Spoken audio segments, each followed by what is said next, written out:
Nagsalad na ta para sa tong Noche Buena. Wow, ang sarap. Christmas sa tanan.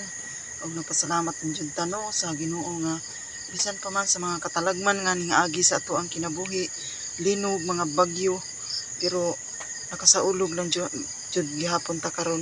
Salamat Lord og pa man nga sa kanunay nga daghan pang mga katuigan nga moabot kanamo og magkasaulog gihapon mi Lord God. Mao ni karon akong pagsaulog sa adlaw natawhan sa atong Ginoong Hesus. Nagpasalamat na jud ko sa Ginoo nga bisan pa man sa daghang mga katalagman nga niabot kanato, nakaabot pa jud in taon ta sa yang adlaw natawhan karon. Salamat Lord sa kanunay nga naa jud ka, nagapanalipod ka namon tanan. So salamat kaayo sa kaninyong tanan nga naa kanunay nagauban sad kanako. Thank you for watching. Bye bye. God bless you always.